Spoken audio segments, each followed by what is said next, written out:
Yeah, We pushed you over the edge, Chris. come to the dark side. They are these things. Luke Skywalker.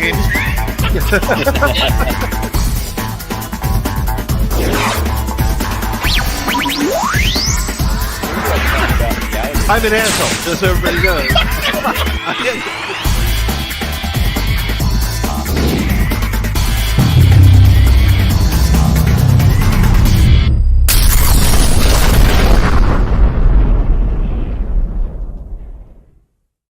Well, happy Cinco de Kylo. Happy Revenge of the Fifth. Welcome to Force Connect Live, the only live Friday night Star Wars talk show that takes your calls, invites you to be a part of the conversation. And speaking of inviting me to be part of the conversation, I'm joined by my good friend, Nick Milkey. Nick, how are you, my friend? Good evening, sir. Good to see you. Good to be seen by all of our friends that, just are here hanging out with us, spending the evening. It's going to be good. It's going to be a great night. Lots of Star Wars this week, lots of things going on, and I'm excited to hang out. Absolutely. Yeah, we took last week off. Lots of stuff going on, and I'm not gonna lie. I kind of would rather be playing Star Wars Jedi Survivor. I mean, no offense to anybody here, but I'm kind of like and the thing with the game is I don't know anything about like the ending. I'm trying to stay spoiler free. I feel like I'm about halfway done, but I probably am like only a third of the way done or a quarter of the way done because I can't keep up with this stuff. I'm really trying to play it. I'm trying to get into it. You had the Fortnite drop this week as well, right? Which makes me think that maybe that's where we have where Chris is now. Chris is running a little bit behind tonight. He's going to be joining us shortly, and we're also going to have a special guest co-host. But Nick, maybe before we start, let's do things a little out of order. Why don't we do our toast for the evening? And absolutely, it is cheap cold beer season, and so I'm ready to drink up. But why don't you hit us with our toast, because it happened on May the 4th, I think, right? It did. Obviously, there has been a lot of Star Wars. Yesterday was Star Wars Day, which we were all excited about. Unless you're Orthodox and you celebrate Star Wars Day on May 25th, there's a little bit of debate there. Sure. But May the 4th was yesterday. And something happened that, honestly, when I heard that it was going to happen a couple of weeks ago, I was very surprised by, because I just couldn't believe it hadn't happened already. Yep. But yesterday, our dearly departed Princess and General Carrie Fisher got her star on the Hollywood Walk of Fame. Yeah. If you had asked me, several weeks ago, hey, does she already have one? Of course she already has one. Yeah. So she didn't. Carrie Fisher. The reasons why I don't know, but that's okay. And I streamed or caught a little bit of it live when they put it, on the news or whatever channel it was on. Billie Lourd, her daughter, was up there. She did a fantastic job. She had a great speech. Mark Hamill was there. He also had a great speech. And it was just really touching because Carrie Fisher was truly a force of nature. And of course, we knew her, from Star Wars, Princess Leia. And I wrote a little sappy post on my Facebook page yesterday because, as a kid, having always had Star Wars, I've always had Princess Leia in my life. And of course, she was a crush. She was awesome. She showed me what a strong woman was like early in my life. There were so many things that she did just as that character. But as I've grown up, as I've become more interested in entertainment and pop culture and those kinds of things, like the legacy that she has as a writer, not only of her own books, her movie, Postcards from the Edge, she wrote so many things, but she is, and I maybe would love to get our guests, opinion on this at some point. She was what is known in Hollywood as a script doctor, and the amount of things that, essentially uncredited that she has written on over the years is, kind of staggering. It's stuff like Hook. She worked on the prequels for George. Like, there are so many different things where she came in and helped punch up scenes and dialogue and, jokes and humor.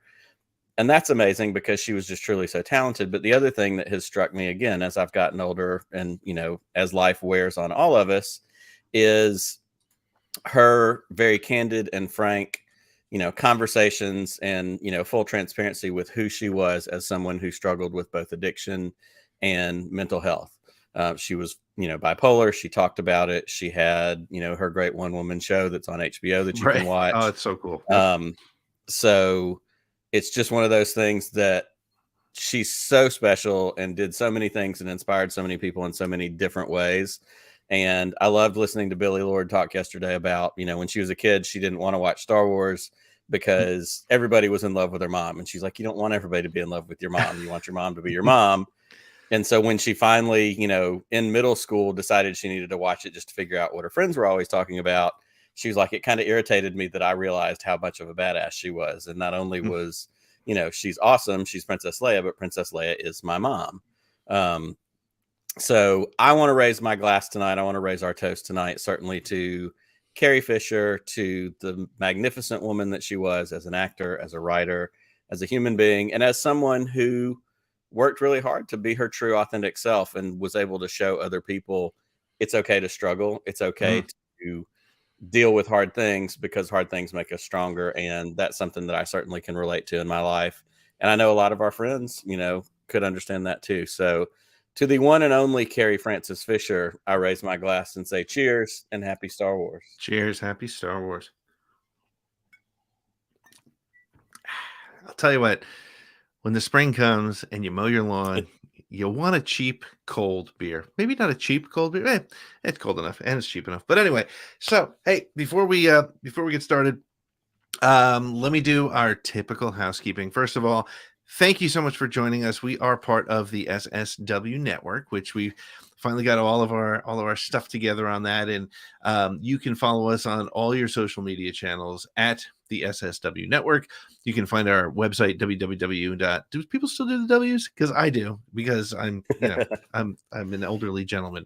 The SSWnetwork.com. You can go to our Patreon. Now listen, Patreon folks, we would love to add to our Patreon team. Our Patreon team of listeners, we send out gifts. We send out things like, for example, I'm putting my cheap cold beer on a little coaster. You get coasters, you get stickers, you get but most importantly, when we record Around the Galaxy, the talk show, you get to be part of the live virtual audience, which means that our guests will listen, will see your comments, and you can be a part of the show. So that's really cool. We'd love to have you do that. Make sure to like and subscribe to us on this channel right now. Share this with your friends. Let's see how many people we can get in the chat hanging out with us tonight. Dale Erdman is hanging out with us on Revenge of the Fifth. Thank you so much. But before we take our first break, why don't we bring in our guest host with us tonight? If you're ready for that, Absolutely. Are you ready? I'm not even going to do an intro. We'll intro when he comes in. But let's bring in Mr. Greg Iwinski. Hello there.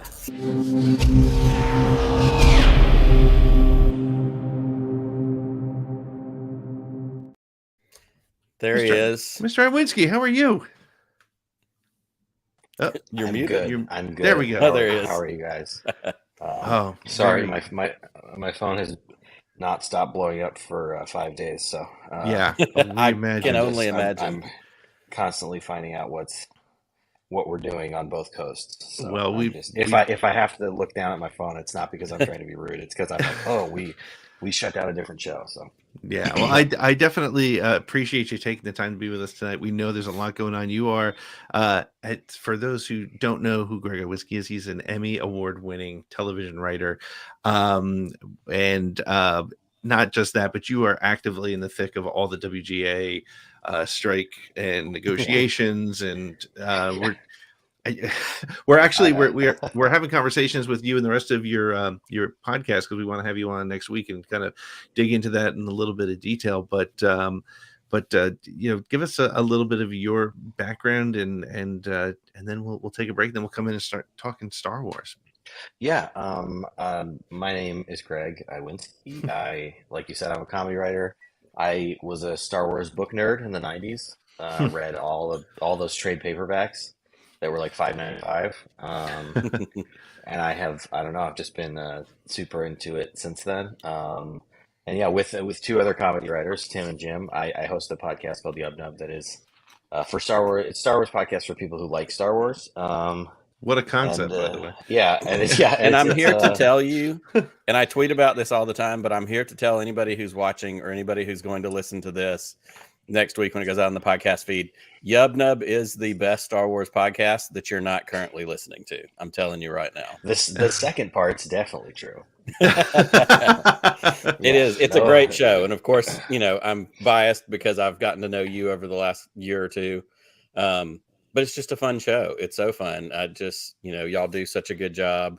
Please carry on. But I'm giving a solid endorsement for Yubnub, 100%. Thanks. Yeah, so I mean I think that's me. I don't know. I don't know what we're gonna get into.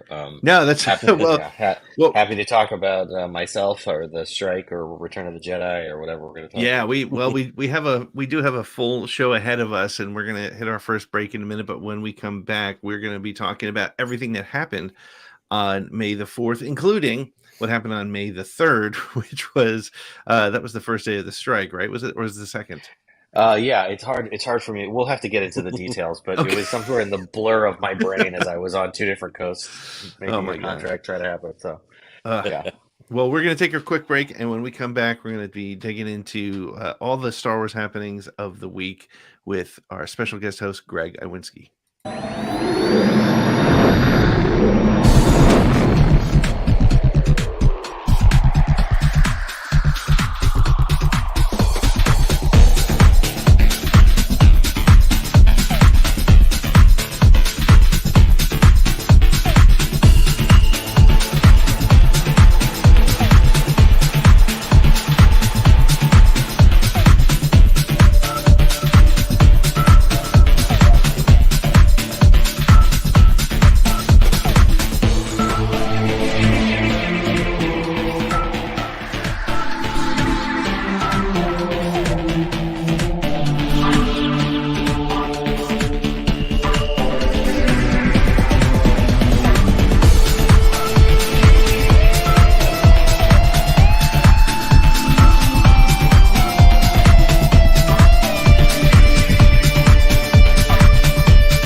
Y'all didn't see this, but you can tell that Greg Iwinski has a great deal of experience working in live television. We told him it was a 60-second break. He got up, he left, and he literally came flying back in just as we were coming back to the show.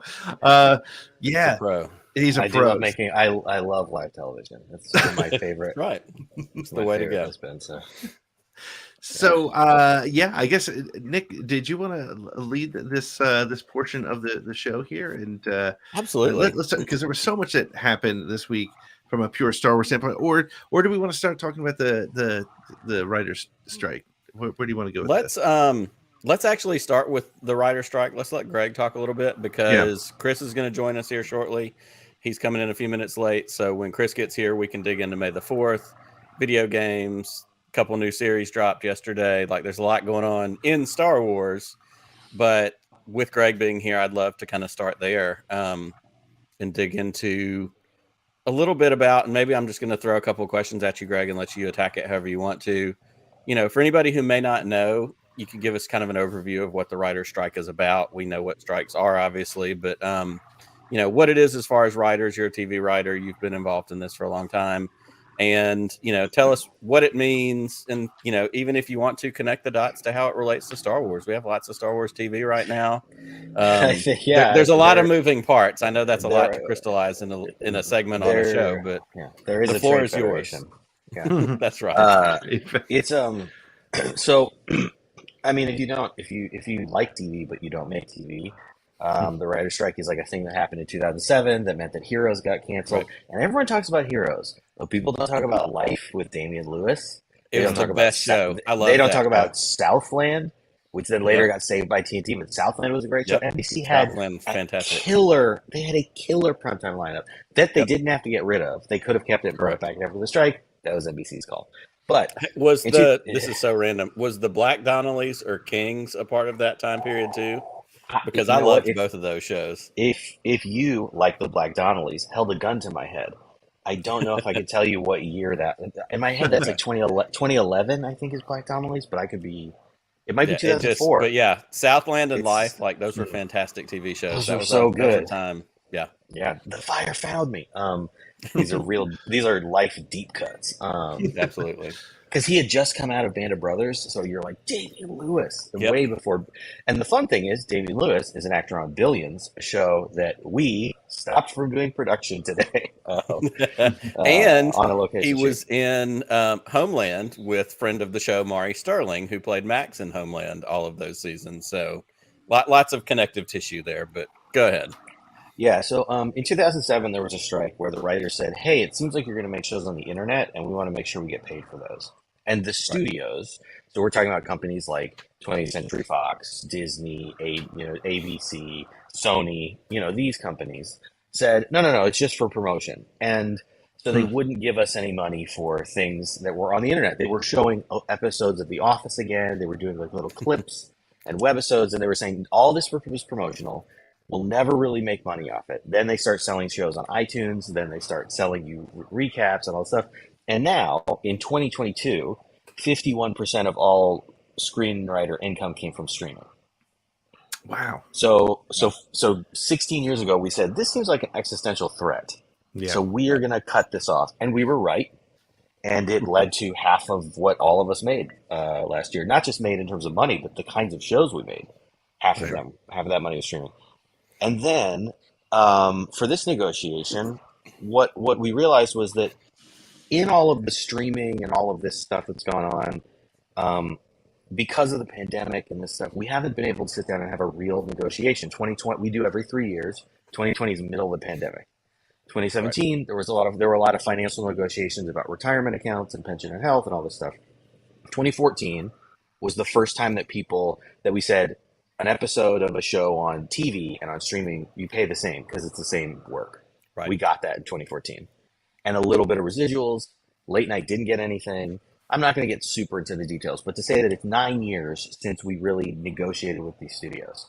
Streaming has changed incredibly since 2014. Many of these companies didn't exist. They hadn't consolidated. They weren't powerful. Disney Plus came out in 2020. So in terms of this negotiation, or the end of 2019, I guess, but like this, in these negotiations, it's, we went from HBO to HBO Max to Max, in like, I think in like a day and a half. So as everything's changed, we're now back, but it isn't just affecting writers. What the writers' strike is really about is that across the industry, finance, the model of Hollywood has changed at the company level from, we're going to put out movies that are hits and shows that are hits and make a profit, and we get to have famous friends, and we get to go to award shows and be like, my studio won an Oscar, and that means Tom Hanks will hang out with me. And it's changed from that to a group of vulture capitalists who are trying to do what they did to every service industry, that what they did to Uber, and what they did with TaskRabbit, and what they did with Fiverr, and what they did with DoorDash, and what they did with Airbnb, which is, it's not really that brilliant when you think about it, because we're going to add an app and we're going to use labor practices from the 1930s. And so they're like, what if you had no protections and no term employment, and you were an independent contractor and you had no health insurance, and it's just all of these rollbacks. And so there's been a destruction of television to go from when you're making a show or you're writing a movie or whatever, and maybe you only write one movie every 3 years or 4 years that gets bought. But you make that, you sell that movie, you get some residuals, you hang on to that, and that gets you the 3 years to the next one. Or you make a television show and you make that, and then you get some residuals, you get your episode fees, whatever, and you make it, because the next 2 years you don't sell a show and you don't get staffed and you're trying to get on again. So there's a thing, there's kind of it's very similar to the guys who Photoshop the red eyes on Ray. The people who are online and they're like, actually, you guys are very rich. And so let me just lay out the reality of what it's for a TV writer now. You used to go in the fall, sit in your writer's room. All of you came up with the season. Episodes got handed out. We were writing episodes while we're shooting some episodes, and we're doing post on some episodes, and we're just making episodes all at the same time. Pre-production, post, and shooting, writing, it's all happening together. Then in May, the season ends. We go, cool, see you later. We got canceled or renewed. Maybe we get some residuals if it's a hit and they play it again. And then we move on. We're off for 3 or 4 months, and then we're back into another season, trying to get a job somewhere. That's relatively stable employment.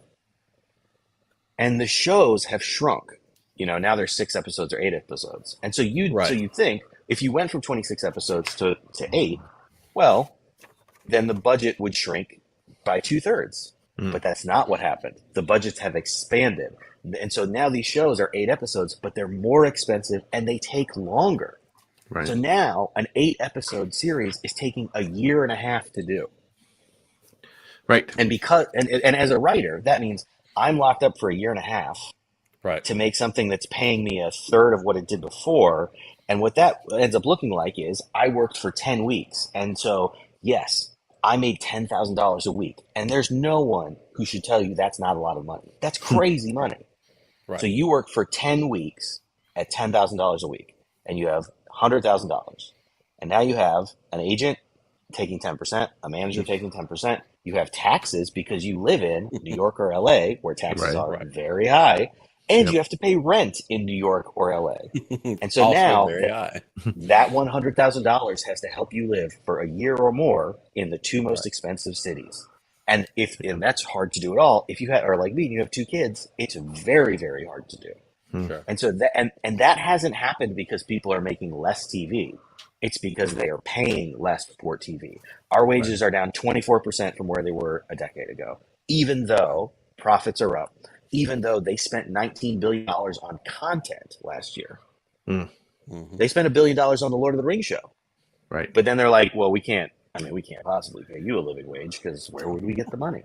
Right. So it becomes I've ranted for a long time, but just let me say that across the board, it's that like if you're a screenwriter, a late night writer, an episodic writer, you cannot make an episodic wage even if you're making a hit, even if you're working on shows all the time, and that is a system that just has to change. And is it because the way the bigger?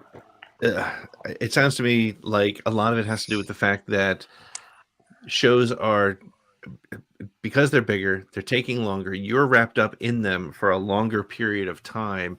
It doesn't give you the opportunity to move into other work, right? So you're kind of, I mean, it's similar to like, I guess, one of the rumors was that the reason Solo 2 didn't happen, one of the reasons was because Alden Ehrenreich wanted to be released so that he could go do other movies, because he was tied into this 2-year contract or three picture contract where they could be like, we're going to start tomorrow, and he was stuck.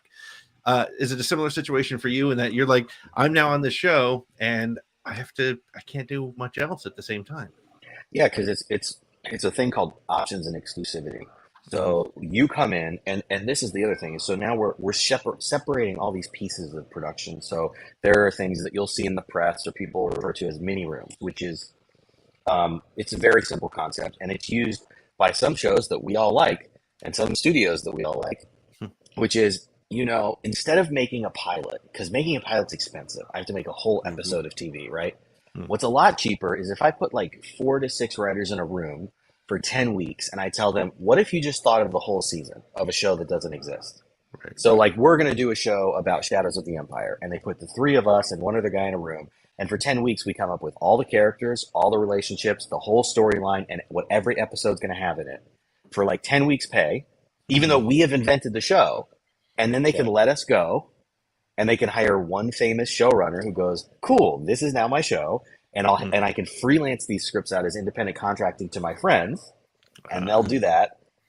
And then I will come back and do the polish on all these episodes, and then that's it. And then all those guys, the freelancers, are gone. So then through all of production and all of post-production, the showrunner is the only writer left on the show, which many showrunners have complained really sucks because they're very tired and busy, and they would love to have some writers there.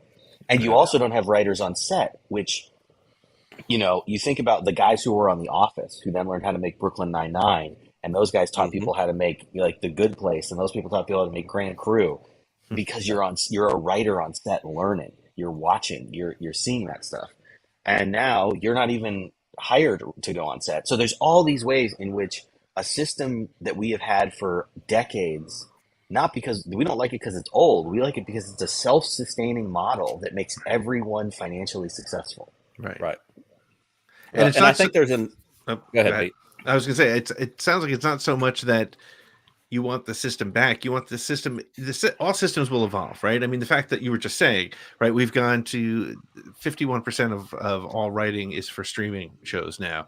That's a huge number, and that's fine if you're being compensated for it, right? If the Right. system changes to make sure that you're not getting paid, it's like getting paid minimum wage because that's the way it was done 25 years ago. It's not. It just doesn't work, right? So Yeah, well, it's the idea of like, look, if they were making shows and going and saying, they're saying we're losing so much money, we're losing so much money on these streamers. Okay, but you are spending enormous amounts of money to make the shows voluntarily. mm, If you are going to make the show, my work has the same value that it did sure, before. Right. So I'm making you a show that you're spending all this money on, then I'm going to get a fair cut of that money. If all these shows were on shoestring budgets for tiny little networks, the case could be made that it's like, well, TV doesn't pay as well as it does. It pays incredibly well to the studios. That's how David Zaslav got $250 million last year. Like he Right. got as much in payment as a successful movie makes in 2 weekends. That was his compensation. wow, So Yeah. so the money is there, and what we are asking for as writers is 2% of those profits. And so I was out in Los Angeles as part of the negotiating committee. We spent 6 weeks negotiating with the studios as a collective unit. And we talked to them about everything from that late night writers have no protections in streaming. We have no wage protections. We have no duration protections. We get no residuals. We have nothing. Talked about that movie writers are essentially being asked to do free rewrites every time they sell a movie, and that half of their pay is held out as a little like incentive to get them to do free rewrites. We talked all the episodic things. We said keeping a writer's room going so television can be successful. Talked about AI and the fact that these guys want to use AI to be like, hey, Well, and I that came was going to be yeah. that was going to be one of the questions, and we got something in the chat from it as well. He said, now they're threatening to use AI to write it all because of the strike, but also like I know, and I've seen some other there's something maybe you tweeted, somebody else tweeted in some of the conditions, some of the things that were rejected was like we want to review the use of AI on a year-to-year basis, not making actual protections for actual Yeah. human writers. We want to wait and see how it develops because this wasn't Yeah. an issue in 2007. This wasn't an issue, in 14. Tie that in for us a little bit too, because AI is a Well, huge yeah. thing. And the thing is look, AI it's gonna do whatever it does. I have no idea if the future of AI looks more like cell phones or looks more like crypto. I don't know what it's going to do, but I know that we don't get to negotiate a contract again until 2026, and by then, whatever AI is what it's going to be. right, So sure. it's Skynet, clear that Terminator. there are people who think that they want to break a story or come up with episodes or come up with IP. They're going to plug all of the Avengers or all the DC characters into an AI and be like, give me 50 movie ideas. And then they're going to go to a writer and go, can you rewrite what this AI did? And we are not going to do that. Actors need protection against AI, directors, editors, all visual artists, special effects, all of these people need protection against AI, not because no artist can ever use it as a tool, but it's going to be used, not going to be used as a tool by the studio. It's going to be used as a replacement. We asked them about it again and again and again. They stonewalled us until the last day when they said, well, we don't want to cut ourselves off from a technology we might take advantage of in the future. Right. Which is kind of like you saying, hey, man, it seems like you're going to beat me up. And someone saying, well, I don't want to take the option away. Like, oh, okay, cool. That's I mean, I might. You did, I may not. You didn't make me feel better saying that at all. So Absolutely. So yeah, so that's what the strike was we got to a point in the negotiation on the last night where they came to us and said, we have nothing else for you. And we said, okay, we had a 98% authorization from our membership to strike. And so that's why May 2nd at 12:01 a.m., every writer in television and movies walked off. And that's where we're at now. Yeah. No doubt. Well, and I want to follow up on one AI thing. We've got a comment from Darth Chaco. He said, what about the AI that is based on the work of human writers? And we saw this, several months back when the Mid-Journey, like the visual arts AI thing started becoming popular and people were using it for memes and just for fun and recreationally. But you started seeing pretty quickly, especially on social media, digital artists, comic book writers, people who make art for a living, they saw their stuff showing up in these AI creations. Certainly, with something like ChatGPT or whatever is being used, is there some aspect of, that AI that's also based on the work of actual writers? Because you could plug in hey, I want you to write me a Shadows of the Empire series that's based on Aaron Sorkin or is based on, Tony Gilroy or something else. Yeah. Like, And speak to the that a thing little bit is, if you can. I mean, that's one of the things we've talked about is that none of our work can be used as a source material. But the reason that AI are essentially plagiarism machines is because they can't generate anything original. Every piece that comes from them has to be someone else's idea. So by default, they are plagiarizing because they are using other people's copyrighted and published work to make work. So yeah, like Aaron Sorkin could sue, Gilroy could sue, anybody could sue over that. The visual artist can sue. It's going to the Supreme Court right now. And I don't, every copyright lawyer and media lawyer that I know thinks that the Supreme Court is going to bring a ban hammer down on this stuff for commercial use because it's so murky, it's impossible to know. You would have to get into a situation where for every AI released product, you would have to show me the exact serial number version of that AI and the list of everything that went through it and who every artist was and what they're, and then I would have to discern if anything from any of that work was recognizable or could bring a claim against my work generated by that. It won't be worth it to companies, but that doesn't mean they're not going to try. So for our end, it's like, look, man, they're going to try. I already know that there are stories of execs bragging about how they can come up with movie pitches and ideas and stuff from it. So but the plagiarism of it all, I think, will at the end of the day be a huge hindrance in it being a successful product in that aspect. Yeah. Also, the fact that AI has a ton of problems with like prejudice, with race, with internal bias from everything it's taking in. Also, a lot of its facts are incorrect or are guesses. Like, I think we hear a headline where we're like, an AI wrote a poem or it did a math problem or whatever, and then you look at the work and you go like, this is kind of gibberish. Like it's like we put it. It's like we took it, we put it into Shriwook, and then we put it back into English, and we're like, yeah. This still makes sense, I think. So it's basically, and I forget the name of it now. It's the translation of the prequels where they translated it into Chinese and then put it through another translator to translate it back into English. And then what you're doing is saying, "Hey, I wrote a movie," and it's like, you didn't exactly. I did a thing. You didn't do that. One of my best friends, who's actually a year younger than me, is a college professor, and I asked him that. We had lunch just the other day, and I asked him about, he teaches religion and philosophy, and so he's looking at kids writing papers on ChatGPT and how, as a college professor, grading papers and dealing with that kind of thing, like it becomes its whole, other separate unwieldy thing to try and, and there will be a plagiarism. There will be a plagiarism detector that nails a zillion kids who are like, There'll be an AI to check the AI to make sure. Also because all it is a machine that takes existing pieces of words and puts them next to each other. It's going to put a pattern together that's from something that exists. When you search, you'll find it in there. If it's a whole sentence it takes from a book, or if it's a paragraph or whatever, you're going to go, oh, bing, this popped up in, because professors already have that stuff. But yeah, I think there's a lot of work. There's a worry about it doing a lot of simple automated tasks, but a lot of those things are like calculating it, and in terms of any original content, which you want original IP, it can't give you original IP because everything in it is someone else's. It's like if I said you can you can only use this box of Marvel characters, but I need you to tell me a brand new story. It's like, well, it's someone else's story. Yeah, maybe. Well, we're going to take a quick break. We're going to come back, and after the break, I want to dig into this a little bit because obviously we are all Star Wars fans. We are Star Wars podcast hosts, and you have some other fun Star Wars connections, some of which we can talk about. And so I want to talk a little bit about what the writer's strike means as it connects to Star Wars. And again, we're kind of in this golden era of Star Wars TV shows.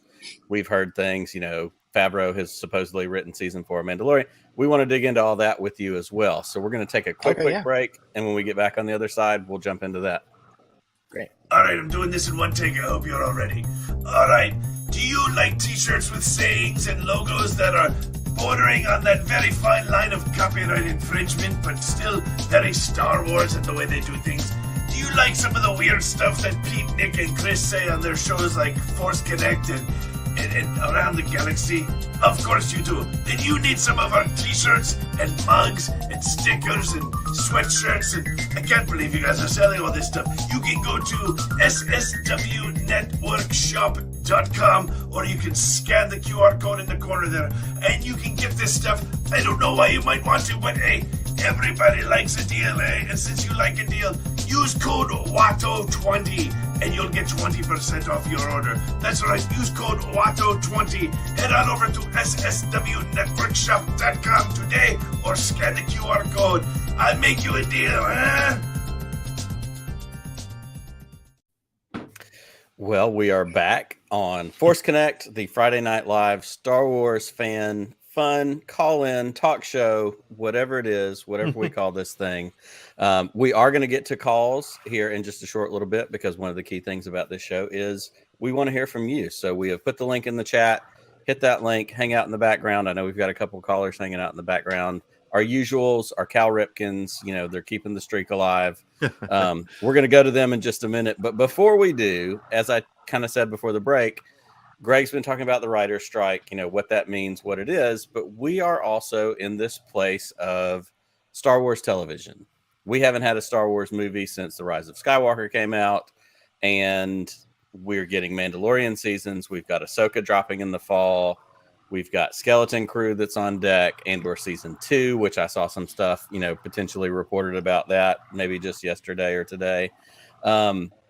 Greg, talk to us a little bit about what the strike means for Star Wars and, what as far as just kind of how that connects as a Star Wars fan, knowing we have these other things on deck, but it could potentially be delayed or be affected. Yeah, I think there's kind of there's almost a Star Wars reason, a Star Wars similar reason why it's going to affect more things, which is that, there are a lot of shows where the scripts are already in, right? If you got the scripts in by the time the strike started, then ostensibly you could, this is like what House of the Dragon and Lord of the Rings are doing. You could just shoot those scripts because you don't need a writer. And that works as long as nothing goes wrong or has to change. Or you don't decide to change it or have rewrites on set. Right. Which is exactly how all film productions go. Everything's perfect and on schedule, and you never need to change it. Never a problem. Never a problem. No. Nobody gets sick, and you have to shoot around them. Nothing ever happens. You don't decide there's a better story to tell halfway through. You don't have a prop fail and it rain on a set. But you need all this. It's no MacGuffin issues, no red herrings. It's all perfect. Yeah. So there are some studios that I think have said, okay, we're gonna go ahead and we're gonna say, we're just gonna shoot. And so I don't really know what exactly is shooting Star Wars right now, except I know Andor is shooting. Right. But I know that the scripts are done. So there are places that are shooting, but I think so the studios, I don't know if they wanted to strike or not. I don't know. There's rumors that they wanted to blow off cash or do it. I don't know. I told them for 6 weeks that I just wanted to have a job where I could get rent, and they couldn't understand that. So I don't know what they think about a strike. But they, I think thought, okay, well, cool. We'll just use all the scripts and we'll be fine and we'll wait it out. And then what happened this week was, the president of the Teamsters in LA, Lindsay, is an incredibly strong union. It's the Teamsters. They're hardcore. Sure. Right. And she committed to that if we have a picket line somewhere, their trucks won't cross the picket line. So that means trailers. That means trucks of gear. That means all that stuff will not be on set. And so we put up picket lines in LA and New York. And there are several shows on several networks that tonight announced they're shutting down production because it doesn't matter that they have the scripts. They can't get the trucks in. There are people on other guilds on IATSE, which covers Teamsters drive trucks. IATSE does everything: carpentry, props, hair, makeup, they script coordination. They do everything. And there are these legal. Some people can cross lines. Some people are allowed to not cross them. Whatever. But it has caused so much disruption that you have shows that are now 6 hours delayed or 12 hours delayed, or the whole day is lost, or an actor called out sick, or all of these things happening because, and this is where it gets Star Wars, is because we are on that Andor prison. Because what has happened, because that's the way that the industry feels. And there is a solidarity among not just writers. In 2007, it was like the writers were kind of out on it. This is a situation where that capitalist thing I talked about, where it's like it's all about profits. It's not about just making money. It's every quarter we have to make more money than we made before, which that's not how art works. Otherwise, we'd all just make more hits than we did last year. That's Right. you It's get, simple. yeah. Well, and the thing is, to some of these guys, that they're like, it is simple.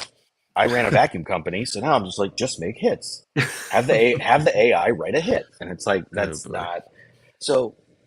So it's and really, I think that's the what solves this eventually is that the people who think that they're going to get quarterly shareholder dividends for running entertainment companies realize that's stupid, and they sell the companies to people who care about the stuff being good and Right. are fine with just being super rich, and that's enough for them.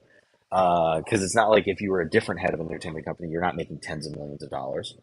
Um, but they but all of these people in all of these sectors, I think it's a millennial thing. I think it's an American, we're in a moment of labor right now, that all these people, you don't have to be a TV writer to understand they are taking away my hours, they are taking away my security, they're crushing me down and paying me less for what I did before, and now I can't live, but they're more rich.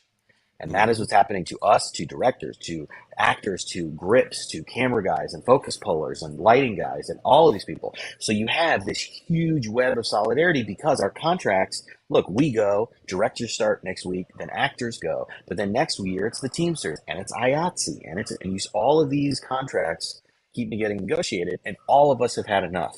And so the writers are just the first ones up to bat to go, we aren't going to do this anymore. And so now you have there's one way out, and it is us resetting this system to something that pays the people who actually make the content enough that they can live and have a career. And that's not just 100%. writers, that's everybody across the board. So Well, you're and I seeing love that when solidarity. you say, well, and I love when you talk about the solidarity of it all, because, just watching social media, and this is for all the crap that we give about Twitter, for all the crap that we give about social media, those kinds of things, it does shrink the world in a lot of ways. And as a content creator, I've gotten to connect with Phil Shostak or, Pablo Hidalgo, like people that we connect with and make, responses to. But getting to see, and I know that from the Yubnub feed, you guys put the thing up about, send us your protest signs and, that kind of stuff. Yeah.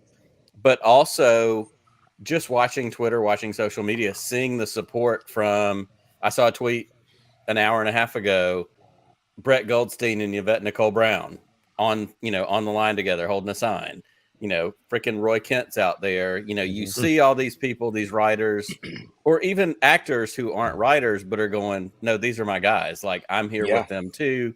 Like you said, with the Teamsters, with the trucks, there's so much that goes into it to realize we're all in this together, which honestly is very Star Wars. It's there's more of us. It's very, there's a bigger mission here to connect to all of that. So I love hearing you talk about that. If Andor's speech about, that I can they're so up there, so satisfied, and I can stroll right in under their nose. If that doesn't describe the guys running these companies, all of whom are white guys, by the way, very progressive job, all 8 of you being old ass white dudes, but it's a Star Wars moment where you're like, oh, this is not just a strike. It is part of a rebellion. It is part of a labor movement. It's united labor, because what people, you might not realize, like if you're not in like if Hollywood is Hollywood to you, like I've lived there for 5 years, I live in New York now, and Hollywood is a place where you're like, hey, did you try that new store that's like 2 blocks down? Like it becomes a small town, and so like the Goldstein thing and that stuff is like we all live in the same town, and we all go to the same place, and we all know. So this affecting us is like this is everyone in the city's like, yeah, this matters. That's why we have in New York, you have people in all different kinds of trucks and cars that honking as they go by, showing us union cards from other unions, showing support, because I think, like I grew up, I know that, like both Christian, but I grew up Catholic. Yeah. And but the thing that I talked about a lot is like, for me, St. Joseph is a big deal. Jesus' stepdad, St. Joseph. Yep. But for us, he's a patron saint of work and the dignity of work. That work, whatever you do, it has meaning and dignity and power. It matters to your life. It matters to you. And I think, you be proud of the thing you do and the craft you do. And what's crazy is Star Wars is like the best example of that, because all those dudes at ILM and all those dudes inventing, they are excellent at their craft, at a career, right? Right. Like Doug Chang inventing new worlds and guys figuring out how to make the Starfield move. That's not a gig rate thing they just kind of figured out as part of a machine. That was them and coming out of their artistry.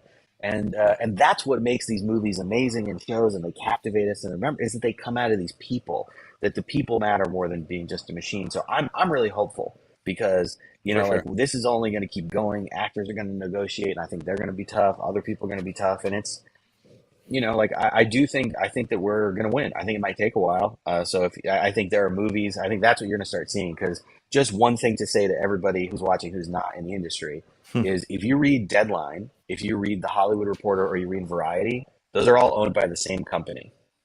Right. And that company's number one advertiser is the studios. That's right. So Correct. in an argument between the studios and the writers, who do you think they're going to listen to? So when you see that stuff, like when they come out and go, these were the 2 episodes of SNL that you didn't get to see, that's just to try to make us look like jerks, when the people who work at SNL are on strike because if SNL goes to Peacock, they don't have a minimum wage.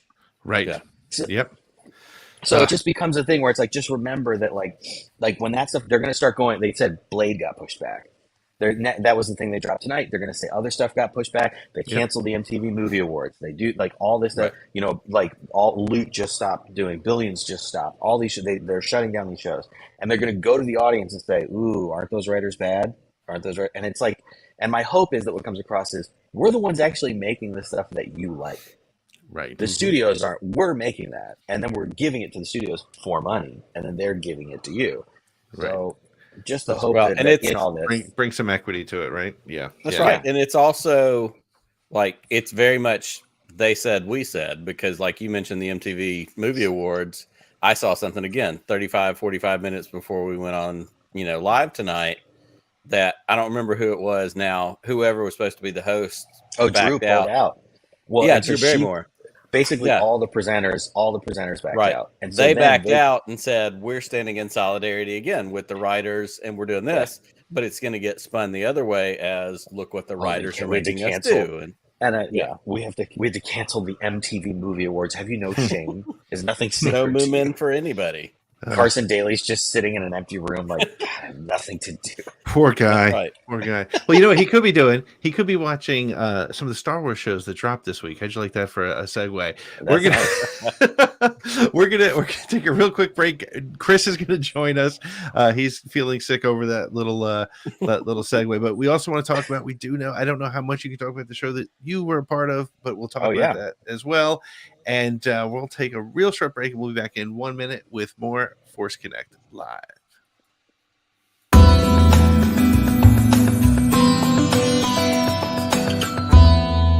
So I don't know if any of y'all saw it, but there was a new movie that came out this weekend called Return of the Jedi. It's typical Disney lazy writing. Another Death Star. Come on, y'all. You can come up with something better than that. The best character ever in a Star Wars movie, Boba Fett, and he goes out like a bitch. Princess Leia, she kills Jabba the Hutt. Of course she does. She's all there in her bikini looking fine. Of course a woman's gonna go and be the hero, because that's what Disney Star Wars does. That's all they ever do.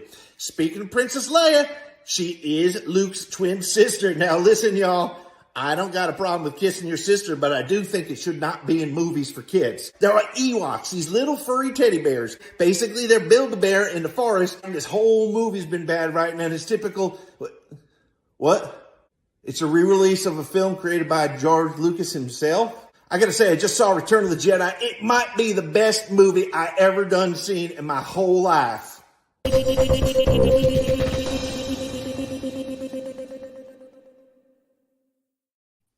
Well, that was silly. So, welcome back. We are here live on a Friday night, and we have Chris Ryans, who has made it. He has traversed the crazy byways and highways of the main streets of Philadelphia. That's right. He's made. Chris, how are you feeling, buddy? Good. All right. Good. He's not about muted. on par He's per just he's mentally muted right now. Is this because of the Sixers game, or is this because of something else? Oh, and it's the old Philly traffic. Yeah, nice dig. Yeah, the old Philly traffic. I like Joel Embiid. He cried. He got an MVP award, and his son came out and he cried. And I'm like, that's nice dad energy. I was like, hell yeah! Crying when your kid comes up to you, I'm all about that. That's me. Well, we got a ton of not a, honestly, let me tone that back. I don't think we got a ton of new content this week. We got 2 brand new shows. There was a bunch of comic book stuff, right? There was 7 a bunch of toys, 7 comic books. I can't even read 1 a week. How am I going to do 7? Bunch of new toys and things like that. But 2 things hit on Disney Plus on Wednesday. One was Star Wars Visions, which we're going to dig into in a little bit more depth next week on the show. So if you haven't caught up on all 9 episodes, do that before next week, and we're going to dig into that. But there was a show called The Young Jedi Adventures, and I believe, Mr. Iwinski, you had a little something to do with that. Am I right? Did I understand that correctly? What can you tell us as a writer on strike? Is there anything that you can? I believe this is exclusive because I don't think I put this on the internet before. But hey, writer strike makes you do crazy things. No, so the Young Jedi Adventures came out. The first, I think 8 episodes came out. Mm-hmm. And I was able to write a freelance episode on this season. So it's sorry, one second.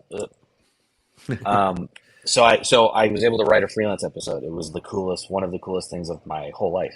That I was given the chance to say hey, you haven't written children's TV before, but would you be interested in trying this? And it was a big stretch and a way to grow, and it was a super cool team, and there's some incredible writers on their writing staff and that crew. And I mean, I will say this: the first thing I asked was is this canon?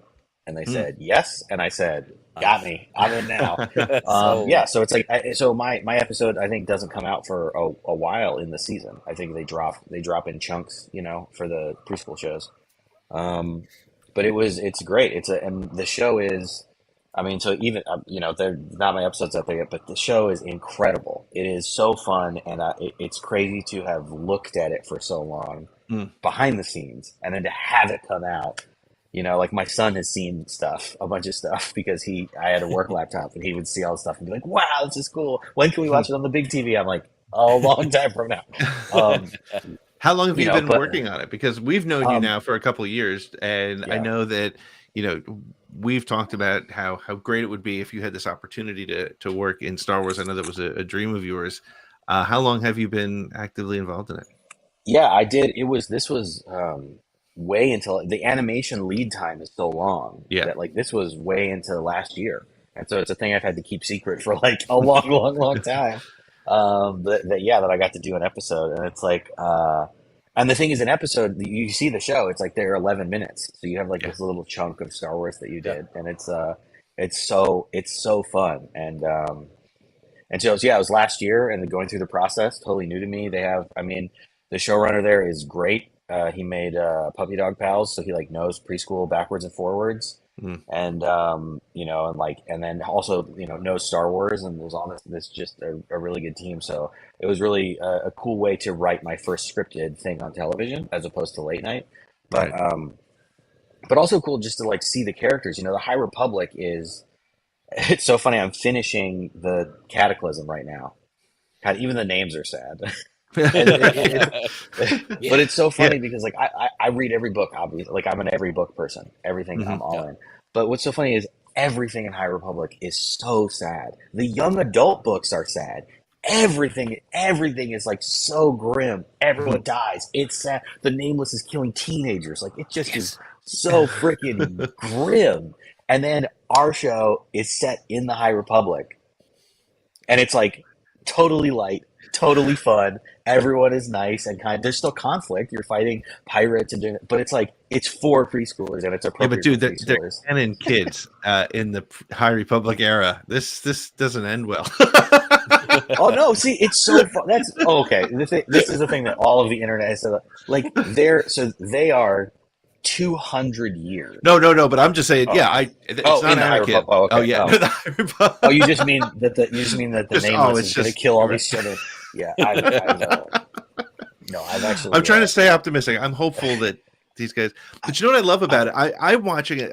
My son is just a little bit on at the edge of, he's 10 years old, so he's a Clone Wars kid and that sort of thing. But I'm watching it. I was watching it Wednesday morning, and I was like, I get what they're trying to do with this. Like, there's like, here's my laser sword or a lightsaber, and it's like, oh, this is introducing kids to the Star Wars world, which is a really cool concept.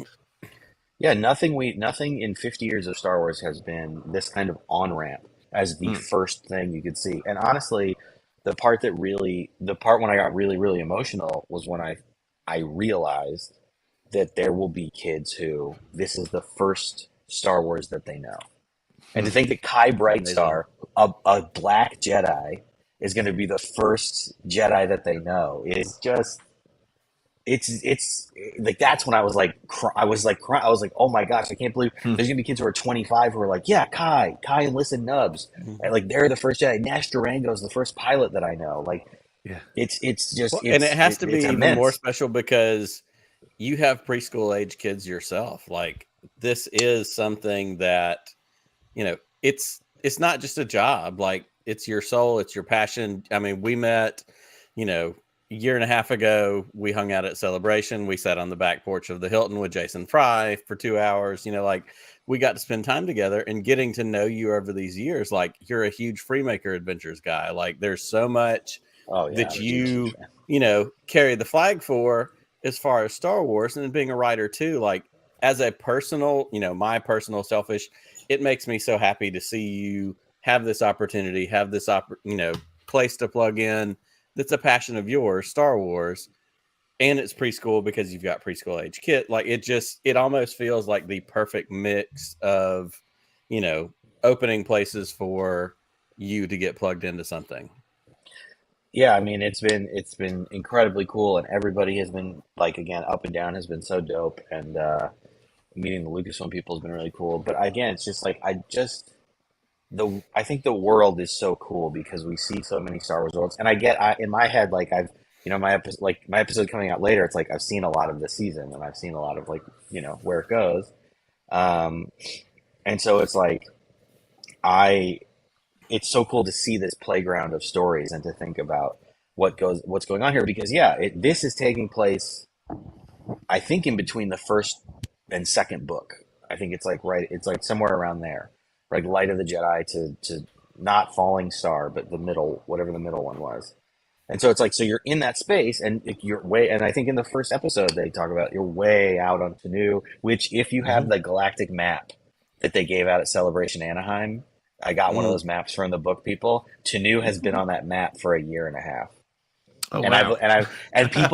people have gone online and been like, this isn't in anything. Where is this planet? Yes, and I've asked online, and I'm sitting there, I'm like, I know where that planet is. I know what honest to God, 100% transparency.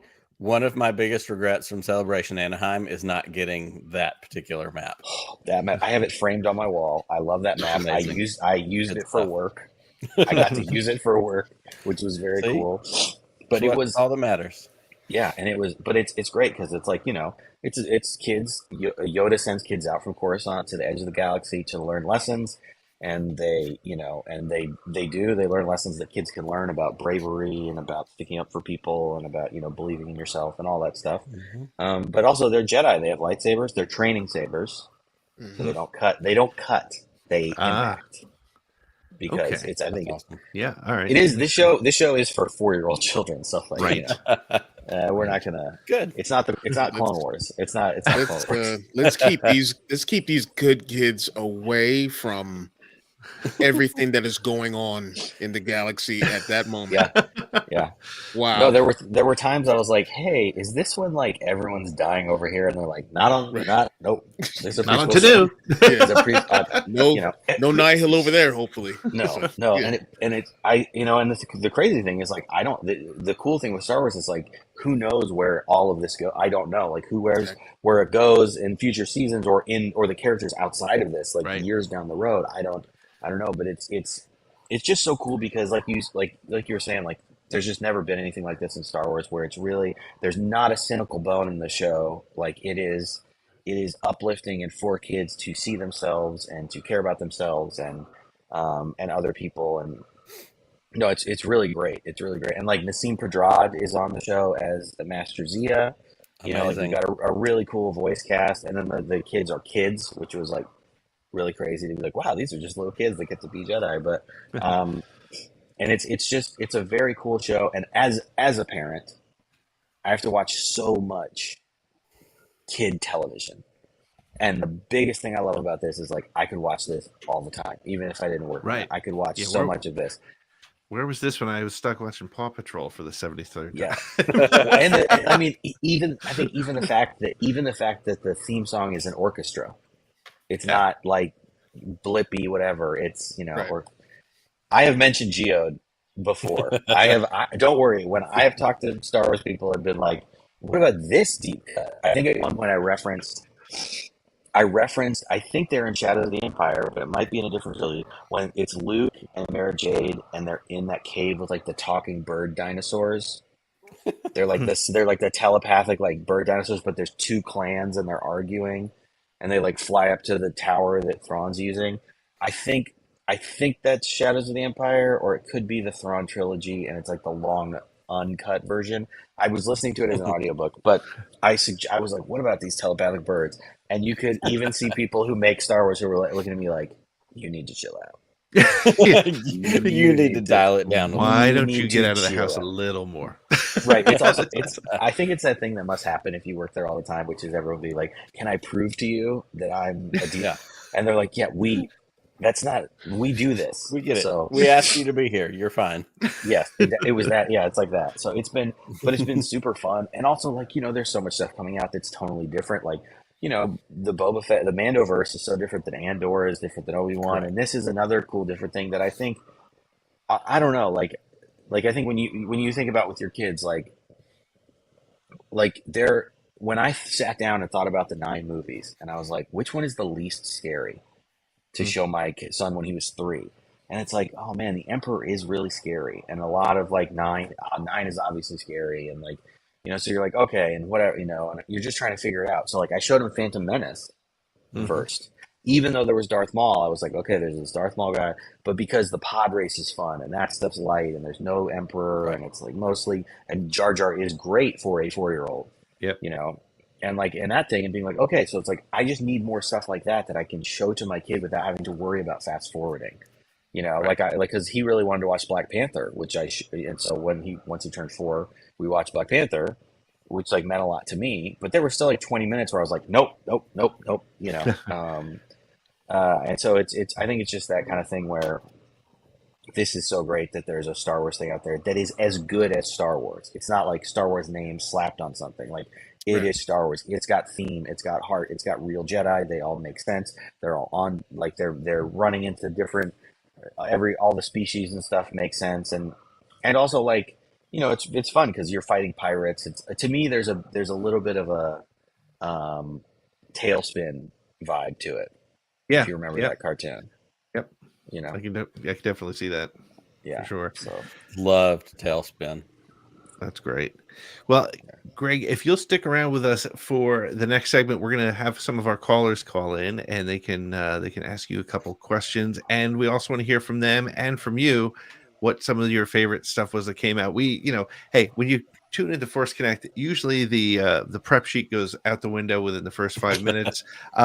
So what I think we'd like to come back for our last segment and just sort of talk about the things that we are most excited about that have come out in the last couple of weeks since we've been off the air. Everything since Fallen Order through the things, the toys, the comics, the collectibles that have hit over the last couple of weeks, and sort of find out what you like, what your favorite is, other than, you know, Young Jedi Adventures, because I'm sure Jedi Adventures. That's kind of up to the top. Streaming now. Streaming now on Disney Plus. So also, we're gonna take, also on Disney Junior. Sorry, and that's right, Disney Junior. And it's Junior. Is it going to run on the Disney Junior channel, or is it? Yes. Okay, it's cool. going to run on Disney Junior. Oh, that's so cool. That's where I watched Resistance.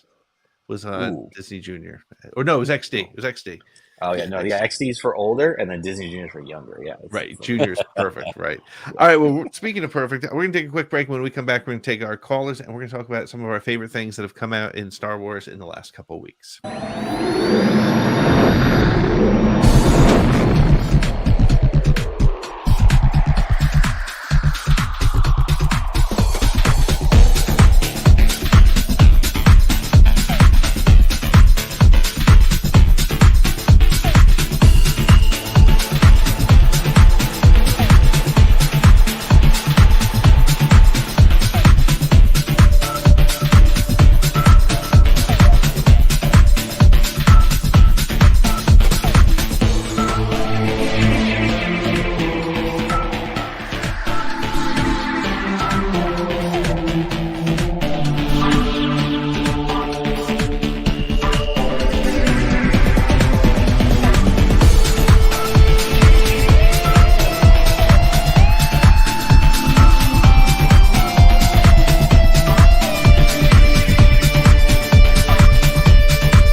Well, welcome back to Force Connect, the live Star Wars conversation every Friday night. We do take your calls. It took us a little while tonight, but we've got some great conversation. Greg, thank you so much for giving us some insight into the writer's strike. I think it's confusing for a lot of people who aren't in the business, and I love that you were able to give that perspective that is kind of the counter and the reality behind some of the spin that's coming from the PR doctors from the studio. So thanks for giving us that. We're going to hit some calls, and why don't we start with one? And we're going to want to talk about some of the good stuff that's come out.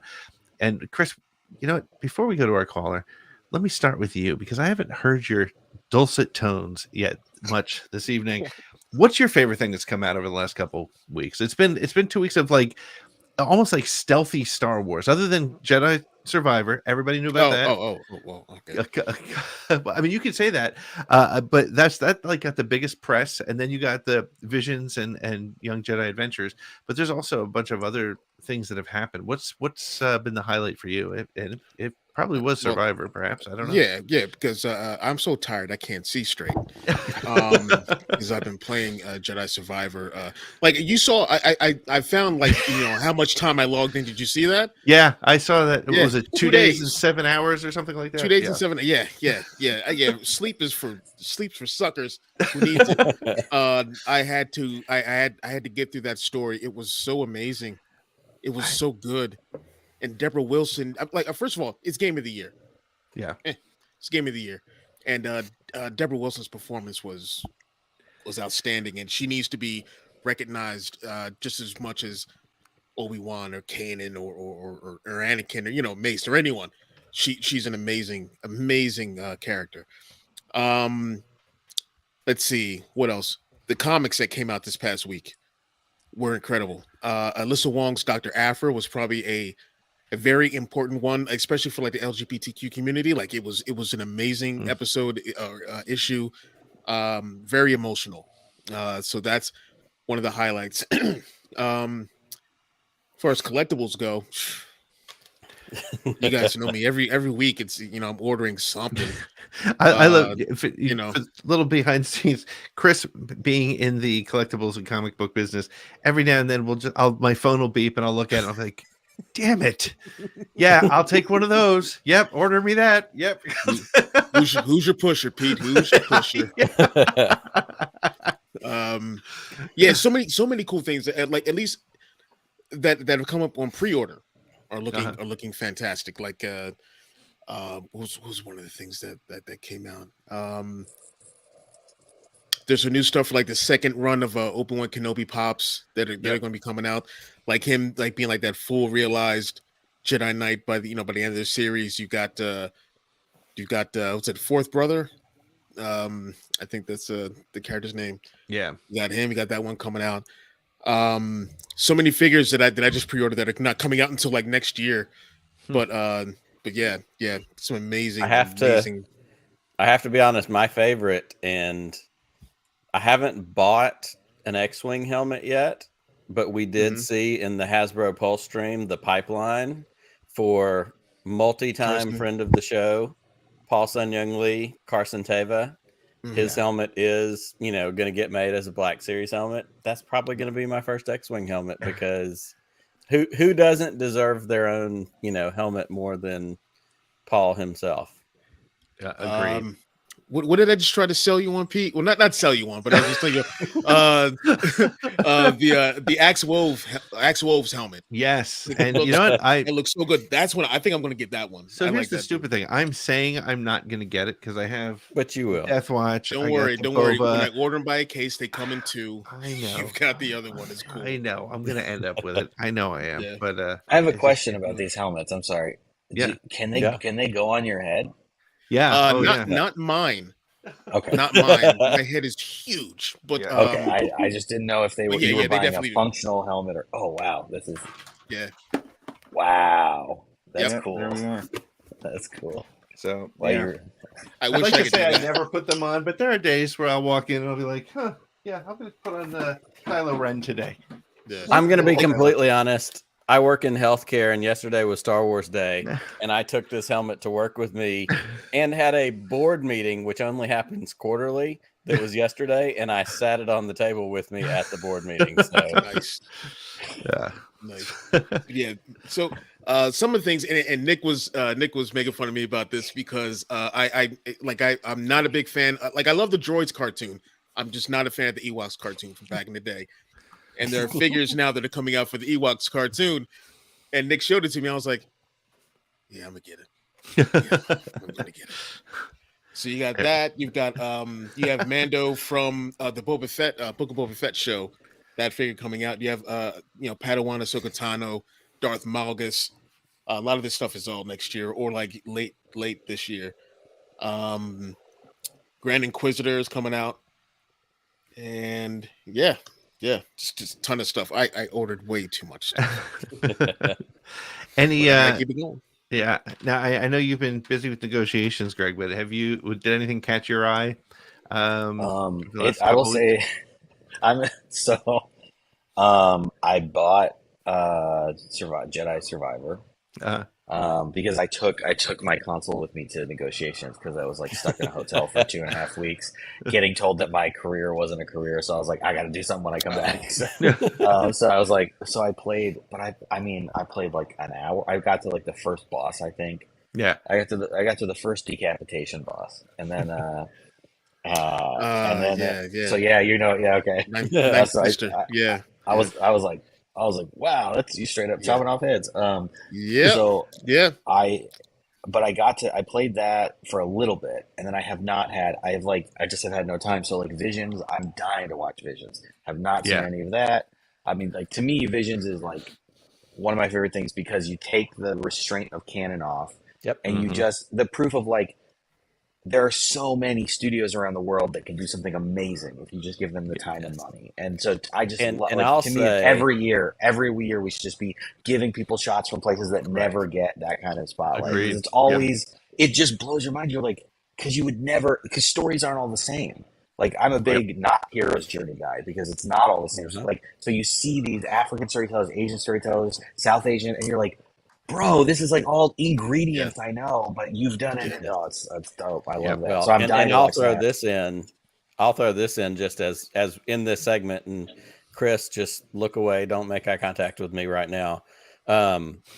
Pete and I had the privilege to get the screeners for Visions early. We got a chance to interview James Waugh, Jackie, Josh, to talk about what Visions Volume 2 was. Yep, there he is every time.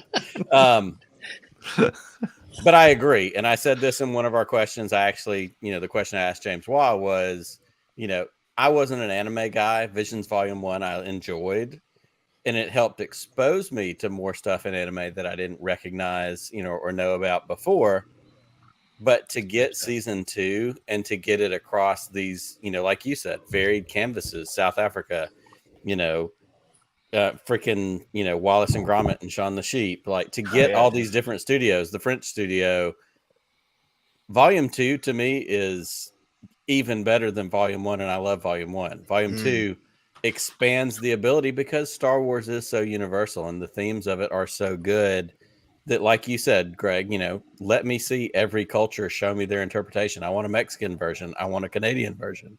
I want, give me The Canadian version has Star like no Wars. wars. It's just stars. It's just very those, apologetic. Like It's Hoth. It's just Hoth. It's everyone's like Hoth is normal to us. It's normal, but Visions is another one of those things. Like the Bandits of Golok, the Indian studio, 88 Thieves, 88 Pictures. I forget. I'm blanking 88 now. Pictures, yeah. 88 Pictures. So good. Huge Indiana Jones vibes. Like speaks to me.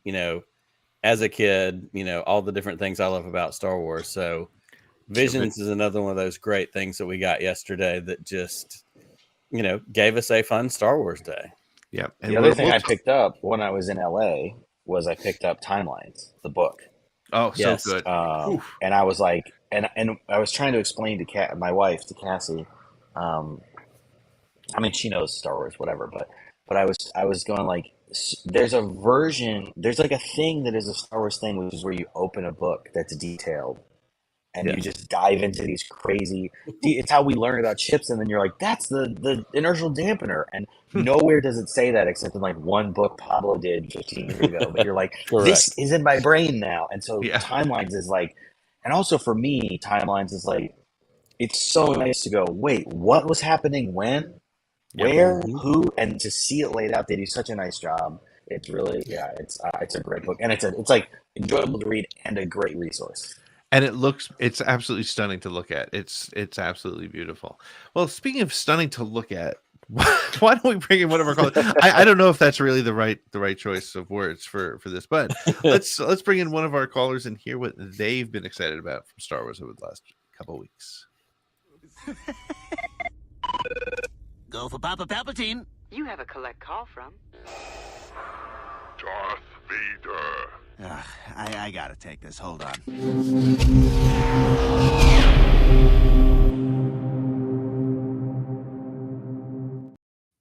There he is. There's the man, the myth, the legend. Helmet in hand. Eric is in the house. Tell me about that helmet, Eric. What's going on with that? It's a silver stormtrooper. Yeah, it's silver stormtrooper. It's my dad's. He did like painting work on it. Oh, that's cool. Yeah. Very cool. That's really cool.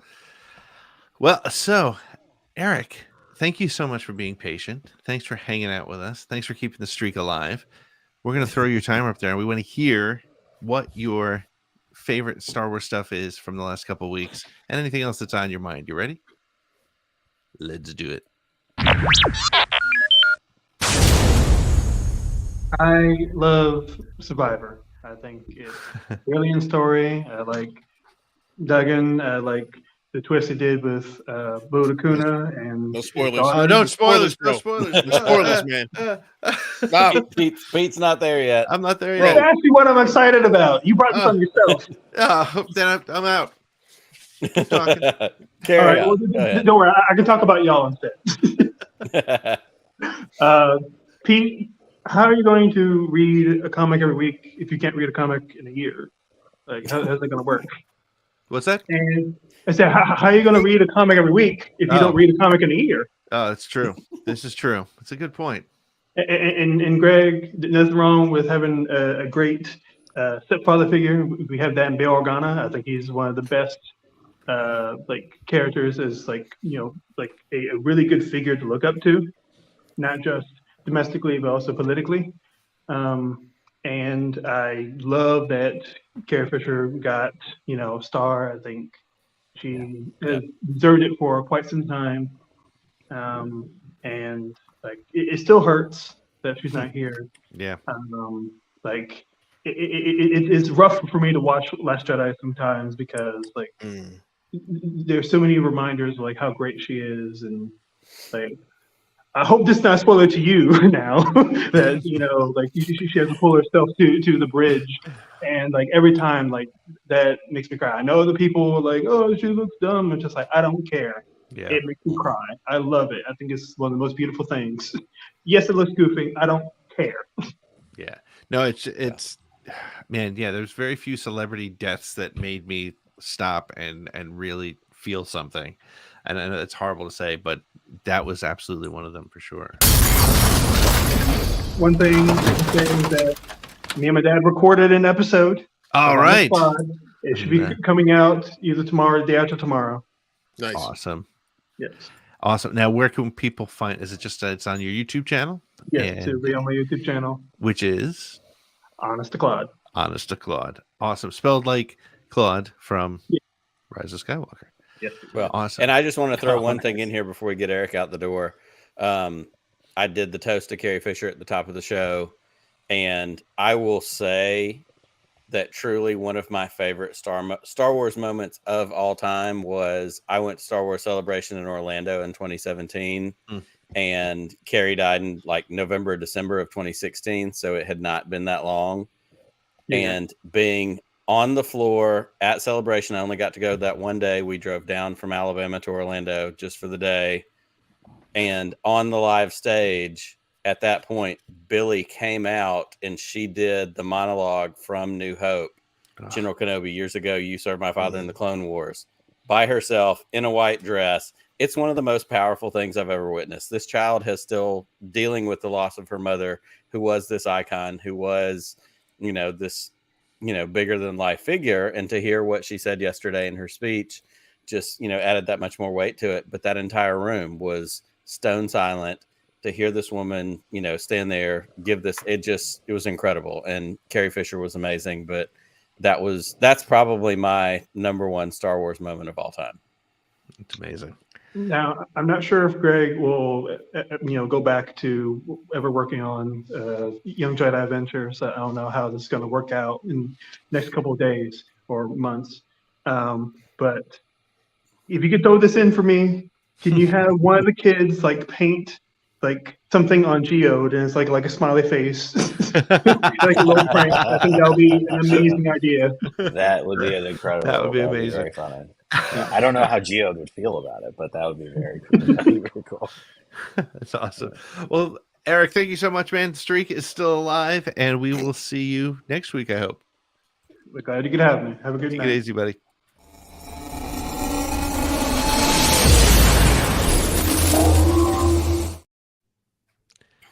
All right. Well, let's do one more caller before our break, and we'll also allow Greg to get back to doing important things like, keeping his writing career going.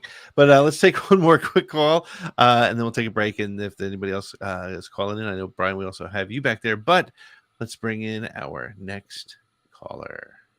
Grief Karga said you were coming.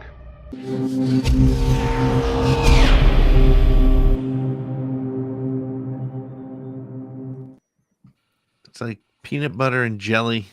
Like exactly. It's like the yin to the yang. If Eric's here, Angry's here. What's going on, my friend? How are you doing? Oh, I'm fine. Greg, I have to ask, has anyone ever told you look like Jeffrey Wright? I told Jeffrey Wright that I look like Jeffrey Wright. And he said, I see the resemblance. So yeah. That's awesome. A year ago, when I texted him that question, Greg's immediate response was the picture of him with Jeffrey Wright going, what do you think? I mean, I'm going to make him be my dad in a movie one day, for sure. And Nick, I found that map for you. Do you have $250 laying around on eBay? The map costs that much? I have $4 and a wife. That's someone with Jin in the bottom corner, right? Jin or so in the bottom corner on the right. Yeah. $250 on eBay. Yep. Wow. Okay. Yeah. Well, that was a very nice lady at the shop that gave it to me. Hang on to that now. That's right. That worked out for you. Good job. All right, Angry, I'm going to put on the clock and let's hear, without spoilers, the things that you enjoyed over the last couple of weeks. Timelines. Yeah. That's it. Yes. No, I have not been able to play Jedi Survivor. I bought it on the PC. Didn't work. Got a refund. Oh, no. Bought it on the Xbox Series X. Didn't work. Kept crashing. So I had to get refunds for both. So when Eric mentioned that character, I was like, la la la la la la la no. Yeah. I've had to block keywords on Twitter. Look, there's nothing wrong with the Bode character. He's a good guy. He's a good guy. Nothing He reminds me. This is a His spoiler. play, This is a spoiler. just play and enjoy. Okay. He's Yeah, I awesome. would if I you- could. You're Chris. eating into Angry's time. Um, I apologize. is no, but the question I have to ask is there an Ogdo in it again? Because you know how in the first game that first little not boss messed everybody up on what is it? Zepho, I think. Yeah, Oh yeah, the frog thing, the giant frog. yeah. Oh no, those are not in No. this. The frog things are no, not. we don't go back. We don't go I back. don't to want it Beyond. anymore. Then Forget it. But there's another frog character in it that's awesome. Turgle. Turtle the frog. yeah, I did see Yes. Turtle. Yeah, he seems pretty Turtle, cool. But yeah, but not turtle, as I like to call him. Yeah. yeah, no, I've been pretty simple this week when it comes to what I've been looking at. I did find out that people are already selling Darth Malgus figures for the Black Series. Yeah, I just 400 ordered them. Yeah, no, $400 a pop. You can have it in your Yeah, that's doorstep stupid. 2 days from now. It's ridiculous. Oh, wait. Yeah, right. So I don't know. I've been keeping it pretty simple. I'm working on an X-wing model right now. I'm actually painting it in the style of the Adelphi Rangers with the orange and the Oh, blue, that's so and cool. Very cool. gonna hopefully send that to Paul. Well, do it for him, so. we know from having him on the show that he loves the fan created stuff, which is really really cool. So, But yeah. well, hey, Ingrid, we appreciate you hanging out and being a part of the show again. Next week we're going to talk about Visions, so spend this week watching Visions. We're going to want your opinions. We'll probably put out a poll. We're going to want people's favorites, and why, not just favorites, because we see too much. This is my favorite is the same as this thing sucks. If you don't have a reason, I don't care, right? So I'm only 4 in, but I gotta say, Screecher's Reach so far, hands down. I think I've only watched 2. I can't believe I haven't blown through them all yet. But Jedi Survivor, so too many hours. Rookie playtime. And here's what's weird. It feels like for the last week and a half, somebody named Chris, who's only watched 2 episodes, spent a bunch of time complaining about how he didn't get to watch the episodes. Well, And you know then- what? Probably because my partners got to see it before me, and they've soured the entire thing on me. So now I don't want to watch it out of spite. It only hurts So one basically, person. what you're saying is this is just another case of the white man keeping you down. Oh my gosh! I mean, why do you got to bring race into it? I mean, sure, but I mean, why do you have to bring race into it? Oh, I'm going to jail after hearing that. Well, with that, we're going to let Angry go, and we'll see you next week, Angry Tasty Cakes. I'm sure you will.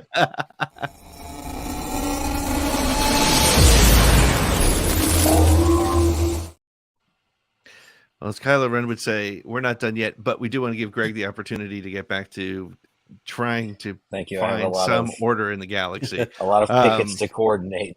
Yeah, you got stuff to do. So Yeah. we definitely appreciate your time here. Hopefully, we'll get together with you and your Yub Nub brothers in the very near future, so we Yeah. can talk about some more cool stuff. But Yeah, we're like you guys, except it's 2 black guys and a white guy. So it's the reverse. it's like Yeah, a we're just yin and yang.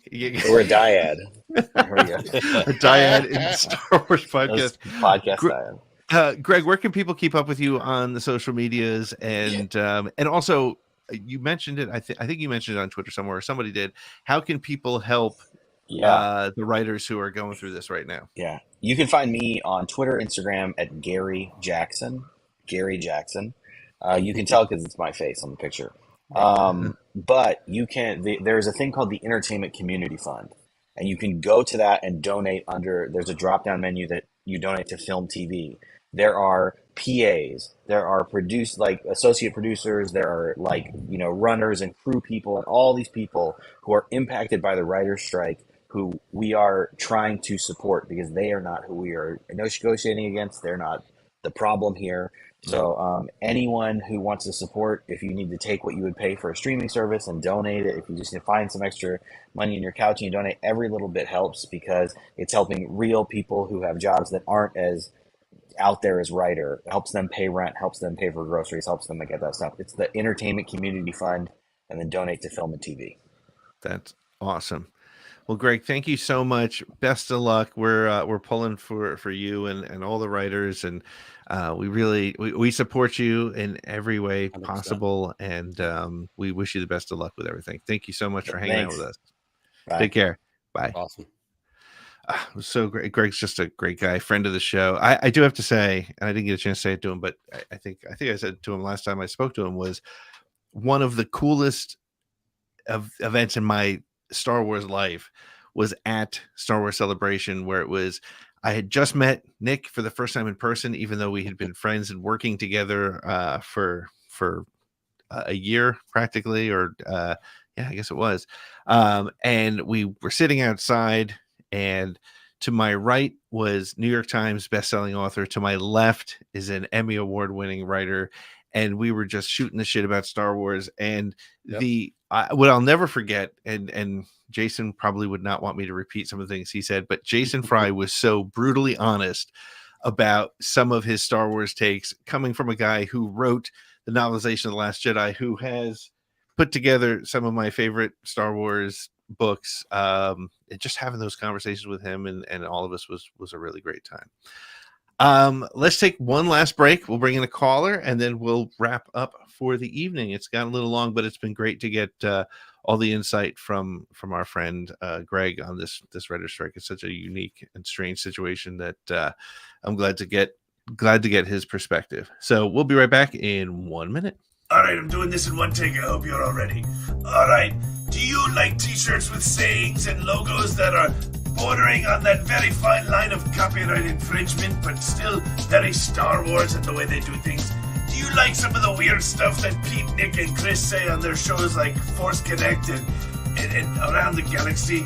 Of course you do. Then you need some of our t-shirts and mugs and stickers and sweatshirts, and I can't believe you guys are selling all this stuff. You can go to sswnetworkshop.com, or you can scan the QR code in the corner there, and you can get this stuff. I don't know why you might want to, but hey, everybody likes a deal, eh? And since you like a deal, use code WATO20 and you'll get 20% off your order. That's right, use code WATO20. Head on over to sswnetworkshop.com today or scan the QR code. I'll make you a deal, huh? Yes, go and buy some stuff. We have some cool stuff, and that 20% discount is great. Also, if you want to become a patron, for as little as $3 a month, you can head on over to patreon.com/the SSW Network. We just added a new patron this week. I just need to get her permission to share it on the show. I'd be happy to do that if we can. But we're really excited about that. You get all kinds of good stuff. You get stickers. You get freebies. You also get that Watto 20 discount is only for a limited time, but you get a full discount at all times if you're a patron. Also, you get to be part of the live show the live virtual audience when we record Around the Galaxy, and we have some special guests. So we got some stuff coming up that you're not going to want to miss. So, gentlemen, we have one more very patient gentleman in the back who'd like to join us and be part of the conversation. Let's bring him in. What do you want?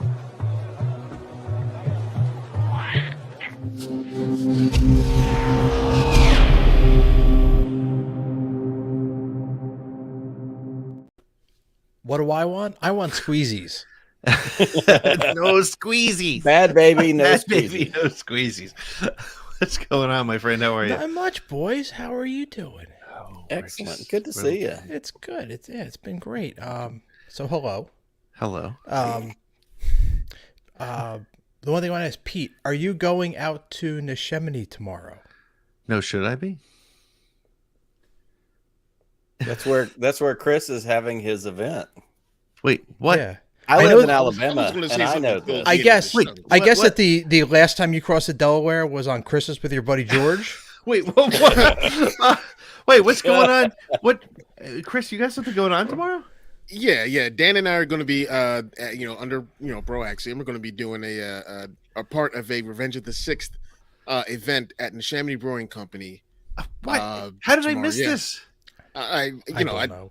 didn't, they advertised it well enough. I didn't do my part. Nick, did you know about this?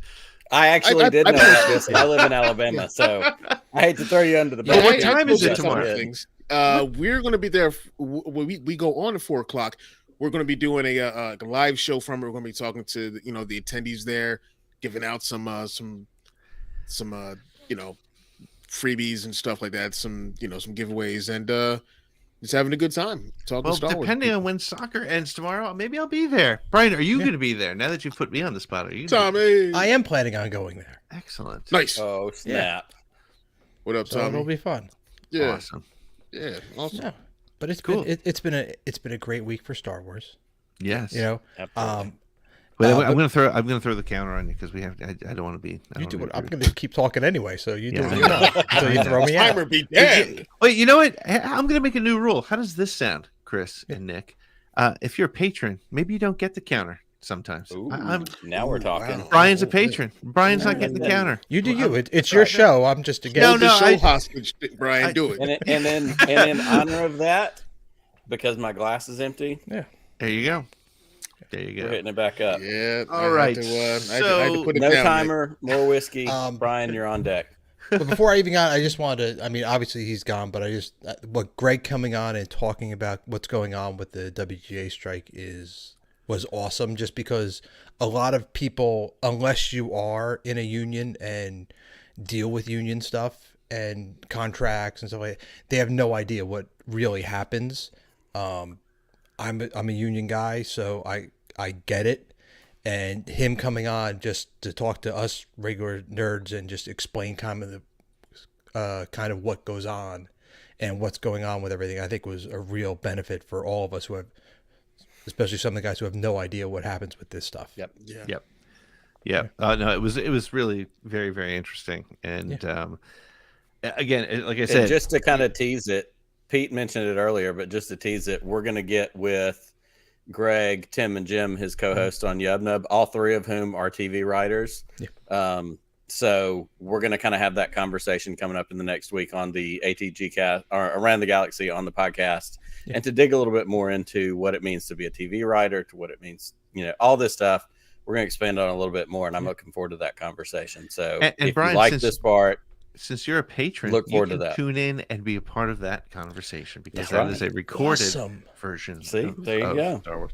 Anyway, so Perks, baby. what else did what did you what was your favorite stuff that came out hit this My week? favorite stuff, I finally watched finished watching the Visions today. Yeah. I'd watched the first two when it came out.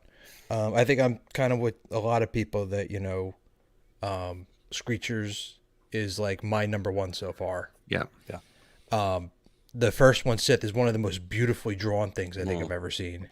Yeah. Absolutely. And like one of my other favorites is the last one, that Ow's song. Yeah. It's so amazing to watch, and I love the story. It was just so far those are my top two. I have to ask on that last one, on Al's song, did the dad vibe had to have kicked in on that one? Oh, absolutely. 100%. Yeah. Like as I watched that, I'm like, kids, dad, that's me. That's it. Yeah. I haven't touched Jedi Survivor yet because I don't have a console, so I'd be playing it on PC. And there were so many issues with the PC that I just didn't bother. Just play it on the console. Well, I have to go buy one, and That's what I did. Come on, man. yeah, but I just bought a console just for that game. I bought a gaming PC just for this game. Really? That sucks. I don't have any of it, and I've seen all the spoilers, so I'm just out here Mine like was- this wild card in the middle. I have a PS4, and I had an old computer. I was like, I'll get more out of buying a new PC that has, all that stuff on it than I will getting a new console. I mean, I bought a new console, but it's a Switch for my kids, so it's not the same. But no, really lately, I've been into the books. I've been catching up on all the High Republic books. And, talking about the dad vibes, I don't know if any of you have read Quest for Planet X yet. Ryan. Of course they haven't. I know they haven't, but I figured I'll just ask anyway. Yeah, That's what I do. I ask. Chris has. I don't. I try not to ask questions I read don't the already next. know the answer to. Brian believes in the hope of Star Wars. He asks Yeah. even though he knows better. But one thing that like the High Republic books between Rooper in Quest for Planet X, it's like reading her story. I'm like, as a girl dad, I'm like, I'm Wait, so there's a proud Star of Wars her. book called Quest for Planet X? Yes. It'll make sense, man. Yeah. It'll make sense. I don't know. Planet X is pretty important, it turns out. Okay. All right. It's where Wolverine and Cyclops and yes, Psylocke and all them are at. Yep, here comes the crossover The big we've been waiting for. Just like Patton Oswalt predicted on Parks and Rec years ago. Yeah. But she's kind of like the same way that like how I felt about Vernestra Rowe in the first phase. She was like that young teenage girl who was just a badass and did stuff that I was like, that's who I hope my girls grow up to be like. Yep. So that's been my things with the books. I'm like halfway through Path of Vengeance so far, and it's not just not a rip good your- time. No, it's rip your heart out, and I have to wait for the audiobook because that's not going to come out until like sometime next month. I think. I don't know why they did that, but yeah. Yeah, I waited. I did the audiobook for Cataclysm, which I enjoyed because I just listened to it at work half the time. Like that's pretty much it. I mean, the stuff good. like you guys were talking about the stuff that's coming out. Like, I probably would buy a Carson Teva helmet. That'll be the one that gets me into it. Yep. And like all the stuff that's come out with like the 40th anniversary, I'm like, you know how much I want to buy one of those ponchos, like the Endor poncho. Yeah. I'm like, I've never wanted to spend so much money on something I will never have a use for. Right. Correct. Right. Well, when you Like, go to a you Phillies can't even- game on a rain day. Like you can't even display it because it's a poncho. It's like what am I gonna do? Leave it on a hanger behind me? It's not like a helmet or something or a black Well, and series it's that you can funny- stack up. It's funny you say that about the helmets because last year before Celebration, I had the Boba Fett helmet, I had the Empire Strikes Back Darth Vader helmet. Like I had some helmets, I had a whole thing, and then I sold them all to get some funds to go to Celebration because Dad, 4 daughters, we got to make this work however we can. And I'm like, honestly, the only helmet I need is the one that's behind me, classic Stormtrooper. Like that's the helmet I want. That was the first one I got. But here I am with the Scout Trooper on waiting for the Scout Trooper to be on pre-order because that's my favorite helmet of all time. And also with the Ahsoka 332nd helmet on pre-order because it's just badass. I canceled Phase 2 Clone Trooper because I was like, Ahsoka's coming. Like, it's kind of like The Godfather. Just when I think I'm out, they pull me back in. Same thing with Like, Black Series that's where for I me. am with Black Series helmets. Yeah. Pete doesn't get to answer this conversation because helmets and Funko Pops, he doesn't have a leg to stand on. I've avoided buying any Black Series figures and Funko Pop because I know it'll just be a slippery slope to the fact that the only Black Series or Funkos I have are actually the ones that you sent me, Nick. My kids have some, but I've just been like, I know if I buy one every time I walk into Target, I'm going to walk out with another one. Yep. Don't do it. Correct. Don't do it. Run away. Run away. That's been that. Slippery slope, baby. Oh man. Well, Brian, we're gonna wrap up the show. No, I'm not done yet.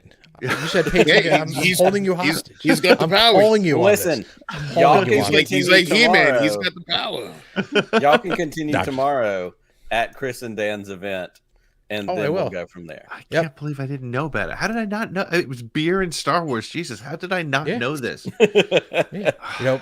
My Well, I older figured daughter you're on the has way a in dance Jersey. I figured you were- competition, and then me and Pipes are heading out there afterwards. All right, I will do my best to get there if I can. Yeah. But Brian, thank you That so means much, no. my friend. No, it means probably not, but I'm going to try. I am going to try. I do have to Milk the goats early. Hey, I'll bring your pop. I'll bring that pop. Oh, okay. I'll see you there. I'll be there.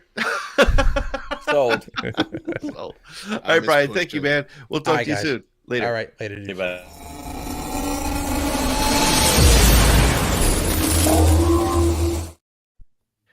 Seriously, I don't know how I didn't know about this thing. But like I said, I barely, I didn't advertise it enough. I'm gonna And while we're talking, I'm gonna like look up where Neshaminy. I know the town. I name. just tagged you in the Okay. the post. Well, thanks for nothing. Thanks for taking your time on it. Sorry. But well, guys, this show has been. I have to say, I'm really glad that we had. Just as Brian was saying, it was really cool to get that perspective on the strike, and the impact that it could have on Star Wars, and it could have on people that we know. I mean, that's the thing. That's a really cool thing with the Star Wars community right now.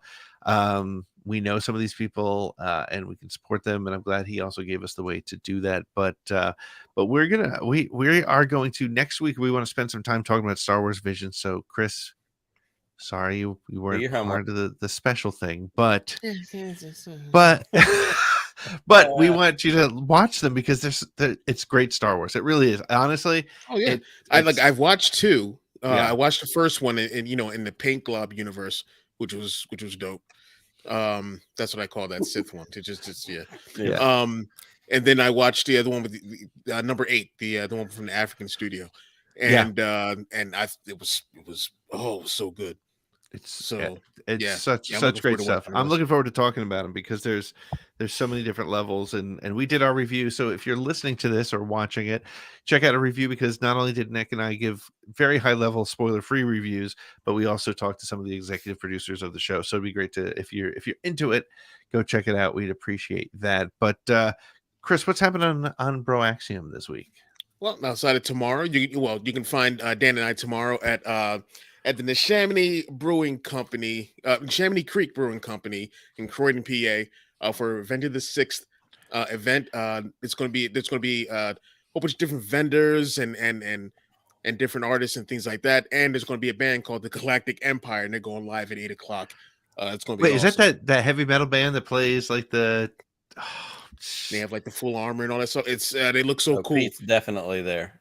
So we're going to try to talk with them tomorrow as well.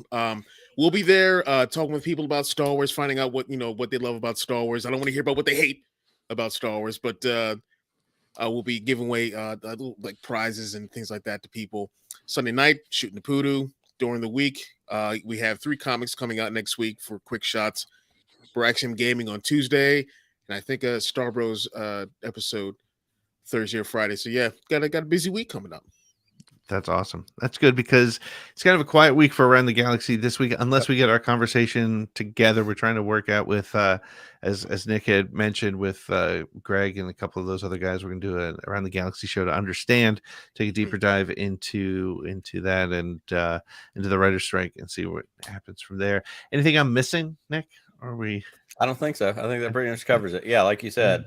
First of all, and I said this at the top of the show, Yubnub Podcast. I think they're at Yubnub Pod on Twitter. I put it in the chat at the top of the show. Go check out the Yubnub Podcast. It's 3 TV writers. They all love Star Wars. And like they say, it's a Star Wars podcast for Star Wars fans who like Star Wars. Like it's fun. It's positive. It's hilarious because they're comedy writers. Like I really can't, push that enough. Pete talks a lot about the Thank the Maker guys. Like I feel like Yubnub is my Thank the Maker. Like just great podcast, great guys, show totally worth checking out. And I'm excited to talk to Tim Barnes has been on with me. Greg's been on with us a couple of different times. The only one I haven't connected with is Jim. So I'm excited, hopefully in the next week or so, for us to have that conversation, talk about the writer's strike, talk about what it means, not only for them as professionals and TV writers, but also how it connects to Star Wars, because they're all Star Wars fans and content creators. So good stuff coming up. Good stuff. Well, cool. Well, thank you all for hanging out with us tonight. Remember to like, subscribe, share, rate, review. Tell everybody you know about this show. Speaking of Star Wars show by Star Wars fans who like Star Wars, we hope that this is a great, positive place to have Star Wars conversation. We're as you've heard, we disagree, and that's awesome. But it's sort of a no asshole policy is kind of what we have here. And so hopefully you're enjoying hanging out with us. We thank you all for hanging out with us all night tonight, and we look forward to seeing you next week on more Force Connect. Nick, may the Force be with you always.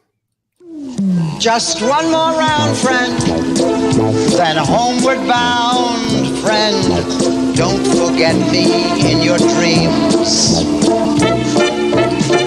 Just one more song, friend, and then so long, friend. The nights get shorter, it seems. Just one more rhyme, friend. Yes, it's a crime, friend. But you know time, friend. Time can fly. So it's good night, friend. Good night, but not goodbye.